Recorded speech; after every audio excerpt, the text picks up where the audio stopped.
श्री स्वामी समर्थ. जय जय स्वामी समर्थ. अवधूत चिंतन श्री गुरुदेव दत्त. तुमचं सर्वांचं स्वामी समर्थ या चॅनलमध्ये अगदी मनापासून स्वागत. स्वामी महाराज तुमच्या सर्व चांगल्या इच्छा पूर्ण करोत ही स्वामींच्या जन्य प्रार्थना करते आणि आजच्या व्हिडिओला सुरुवात करते. दत्त जयंती निमित्त आपण सेवा करणार आहोत. आता सेवा म्हणजे काय, तर आपण गुरुचरित्र ग्रंथाचं पारायण करत असतो. आता सगळ्यांनाच माहीत आहे की तो गुरुचरित्र जो ग्रंथ आहे तर तो साधासुद्धा ग्रंथ नाही. म्हणजे बघा, तो एक दैवी शक्तीनं भरलेला ग्रंथ आहे आणि जी व्यक्ती या ग्रंथाचं पारायण करते तर ती खूप भाग्यवान असते, कारण दत्त महाराज त्या व्यक्तीकडून एवढी मोठी सेवा करून घेत असतात. त्याचप्रमाणे ज्या घरामध्ये म्हणजे गुरुचरित्राचं पारायण असतं तर त्या घरामध्ये सूक्ष्म रूपामध्ये महाराज किंवा स्वामी हे वास करत असतात. आपल्या सगळ्यांच्या मनोकामना पूर्ण करायला गुरुचरित्र हा असा गुरूंचा ग्रंथ आहे आणि त्याच्या पठणामुळे किंवा त्याच्या पारायणामुळे आपले सगळे दोष नाहीसे होतात. आता तुम्हाला सगळ्यांनाच माहीत आहे की ज्यांनी पारायण केलेलं आहे त्यांना माहीत आहे की त्या ग्रंथाच्या प्रत्येक शब्दामध्ये, प्रत्येक वाक्यामध्ये खूप मोठी ताकद आहे. ज्या घरामध्ये या ग्रंथाचं पारायण चालू असतं त्या घरामध्ये कोणतीही नकारात्मकता प्रवेश करत नाही. त्या पारायणामध्ये एवढी शक्ती आहे. आता बघा, बऱ्याच जणांना या ग्रंथाचं पारायण करायचं आहे किंवा ते वाचन करायचं आहे, परंतु त्यांना नियम पाळणं शक्य नाही किंवा कोणत्याही कारणामुळे त्यांना ते शक्य होत नाही. मग अशा वेळेस कोणती सेवा आहे का जी आम्हाला गुरुचरित्र सारखंच पारायणाचं फळ देऊन जाईल? तर हो, अशी एक सेवा आहे, तर ती म्हणजे श्री गुरुचरित्र पारायण. बघा, हा जो ग्रंथ आहे तर तो गुरुचरित्र ग्रंथाचं संक्षिप्त रूप आहे. ज्यांना गुरुचरित्र शक्य होत नाही त्यांना ते पारायण शक्य होत नाही. मग त्यांनी जर हे पारायण अगदी मनापासून आणि श्रद्धेने केलं तर त्यांना गुरुचरित्र पारायणाचे फळ मिळणार आहे. फक्त मनापासून पूर्ण श्रद्धेने हे पारायण करून बघा. हा ग्रंथ तुम्हाला कोणत्याही ठिकाणी स्वामींच्या केंद्रामध्ये मिळून जाईल. याच्यामध्ये 7 अध्याय आहेत आणि हा ग्रंथ पठण करायला आपल्याला फक्त 30च मिनिटे लागतात, म्हणजे फक्त अर्धा तास लागतो. आता या ग्रंथाचे नियमसुद्धा खूप साधे आहेत जे आपण सहज पाळू शकतो. बघा, आपल्याला गुरुचरित्र ग्रंथाचं किंवा पारायणाचं फळ हवे असेल तर आपल्याला 2-3 नियम असे आहेत की जे आपल्याला पाळावे लागतील. ते आपण सहज सगळेजण पाळू शकतो. त्यामुळे नक्कीच ते नियम पाळून तुम्ही हे पारायण करू शकता. आता खरं तर तुम्हाला त्याचे खूप सुंदर अनुभव येतील. दत्त महाराजांचे आणि या ग्रंथात पण असं दिलेलं आहे की जो कोणी व्यक्ती या ग्रंथाच्या 11 पारायणे करेल त्याला सगळ्या इच्छा, मनोकामना ह्या पूर्ण होतात.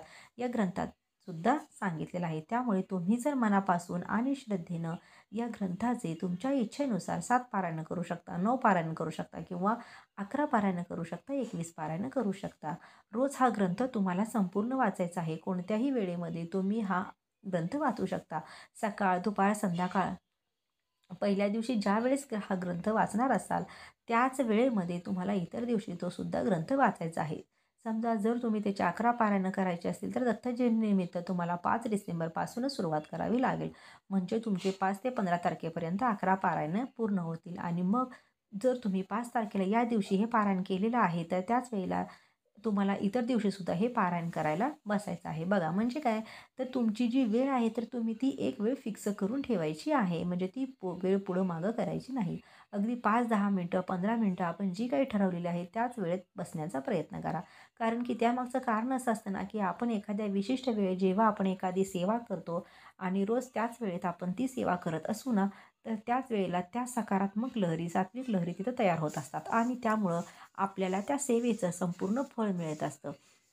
जर आपला टाईम, आपली वेळ एकच असेल तर त्या सेवेसाठी म्हणूनच तुम्ही या ग्रंथाचे जितके पारायण करत असाल, 11 असेल, 21 असेल, तर तेवढे दिवस तुम्हाला एकच वेळ ठेवायची आहे. आता या ग्रंथाचं पारायण करण्यासाठी कोणते नियम आहेत तर बघा, सगळ्यात पहिला नियम म्हणजे की तुम्हाला ब्रह्मचर्याचं पालन करायचं आहे. दुसरा नियम असा आहे की तुम्हाला परान्न वर्ज्य आहे. जर तुम्हाला अन्न घ्यायची गरजच नाही, जर अन्न तशी वेळ आली तर 3 वेळा गायत्री मंत्र म्हणून तुम्ही परान्न घेऊ शकता, पण शक्यतो परान्न घेण्याचं टाळायचं. तुम्ही जितक्या दिवसाचा संकल्प केला आहे तितके दिवस तुमचे पूर्ण होत नाही तोपर्यंत परान्न घ्यायचं टाळायचं. तुम्ही शाकाहारी जेवण घ्यायचं आहे. हॉटेलमध्ये पैसे देऊन सुद्धा तुम्ही म्हणू शकता. बघा, जर त्याच्यानंतरचा पुढचा नियम आहे की तुम्हाला वाचनासाठी एक ठराविक वेळ तुम्हाला ठेवायची आहे आणि त्याच वेळेला तुम्हाला वाचायचं आहे. त्याच्यानंतरचा चौथा नियम असा आहे की तुम्हाला हा ग्रंथ वाचायला एकतर पूर्वेकडे तोंड करून बसायचं आहे किंवा उत्तरेकडे तोंड करून तुम्हाला बसायचं आहे. आपण गुरुचित्र पारायणसुद्धा पूर्वेकडे तोंड करून बसतो किंवा उत्तरेकडे तोंड करून बसतो. त्या ग्रंथाचं पारायण करत असतो तेव्हा तुम्हाला सगळ्यात माहीत असेलच की त्यानंतर त्या ग्रंथाचं वाचन तुम्हाला अगदी एका लयीमध्ये करायचं आहे. सुस्पष्ट आवाजात करायचं आहे. खूप घाईघाईनं किंवा फक्त उरकायचं आहे म्हणून घाई गडबडीमध्ये एखादं अक्षर चुकतं आपल्याकडनं वाचायला तर असं होता कामा नये. अगदी शांत चित्ताने एक लय आणि सुस्पष्ट आवाजात मोठ्या आवाजात तुम्हाला हा ग्रंथ वाचायचा आहे. अगदी इतक्याही मोठ्या नाही की शेजाऱ्यांना आपल्याकडून त्रास होईल. म्हणजेच तुम्हाला समजलं असेल की मोठ्या आवाजात म्हणजे दुसऱ्यांना त्रास होईल असं आपण मोठ्या आवाजात नाही तर आपल्याला ऐकू येईल अशा एवढ्या आवाजात जरी तुम्ही हा ग्रंथ वाचला तरी पण चालणार आहे. त्यानंतरचा नियम म्हणजे तुम्हाला मांसाहार करायचा नाही. अर्थात आपण करणारच नाही. पण तरी पण एकदा माझं बघा सांगण्याचं काम आहे आणि वाचन तुम्हाला सुशीलभूतपणेच करायचं आहे. म्हणजे तुम्ही जर सकाळी अंघोळ करून जर वाचलं तर अतिशय उत्तम आहे. जर तुम्ही संध्याकाळी हा ग्रंथ वाचणार असाल तर तुम्हाला स्वच्छ हातपाय तोंड धुवून मगच तुम्हाला या ग्रंथाचं पारायण करायला बसायचं आहे. त्यानंतर झोपताना तुम्हाला डाव्या कुशीवर झोपायचं आहे. जेणेकरून काय होतं ना, तर आपल्याला दत्त महाराज काही ना काहीतरी संकेत देत असतात. आपण जो काही संकल्प केलेला आहे त्या संकल्पपूर्तीच्या दृष्टीनं आपल्याला दत्त महाराज काही ना काहीतरी संकेत देतात. आपल्याला स्वप्नातून ते दर्शनसुद्धा देतात आणि आपल्याला हा अनुभवसुद्धा आलेला असेल आणि त्यामुळे झोपताना नेहमी डाव्या कुशीवर आपल्याला झोपायचं आहे. आता बघा तुम्हाला हा ग्रंथ वाचायला फक्त 30 मिनिटे लागतात. त्यामुळे या ग्रंथाचं पारायण तुम्ही जेव्हा करत असाल तेव्हा तुम्हाला मध्येच उठायचं नाही किंवा दुसऱ्याला तुम्हाला बोलायचं नाही. अगदी शांत चित्ताने आणि एकाग्रतेने तुम्हाला हा ग्रंथ वाचायचा आहे.